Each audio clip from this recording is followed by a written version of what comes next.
की जर आमच्यामध्ये खाली जे समाज आहेत, एससी आहेत, एसटी आहेत, तर आम्हाला त्याच्यामध्ये समाविष्ट तुम्ही करणार का?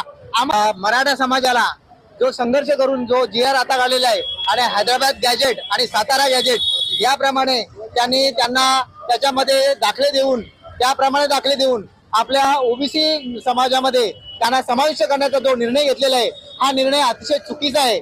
त्याला कारण असं आहे का जर पुढारलेल्या समाजाला जर ओबीसी समाजामध्ये समाविष्ट केलं गेलं तर ओबीसी जे अगोदरच मागासलेले आहेत, जो मागास म्हणून आमच्या या संविधानाने जाहीर केलेला आहे, त्याच्यामध्ये मोठा अन्याय होणार आहे। हा अन्याय हा सामाजिक असेल, राजकीय असेल, हा अन्याय हा आमच्या शैक्षणिक स्वरूपात फार मोठ्या प्रमाणात असणार आहे। आणि सर्वात महत्त्वाचं म्हणजे आमच्या समाजातील नोकरी जी मिळायला हवी सर्व क्षेत्रामध्ये, त्याच्यावर तर फार मोठा बिकट प्रसंग येणार आहे। आणि हा प्रसंग येऊ नये म्हणून हा जो त्यांनी GR काढलेला आहे परवा दिवशी, त्या GRचा आम्ही निषेध करतो।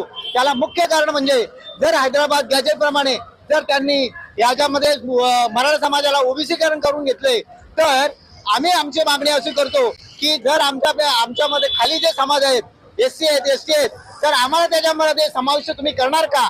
आम्हाला त्याच्यामध्ये तुम्ही घेणार का? आणि मग ते स्थान आम्हाला पण देणार का? ते आरक्षण आम्हाला पण देणार का? ही आमची प्रमुख मागणी आहे। म्हणून आम्ही हा संघर्ष अटल करणार आहोत। आमच्या ओबीसी मध्ये मराठा समाजाला आमचं ओबीसीकरण त्यांना करूच देणार नाही।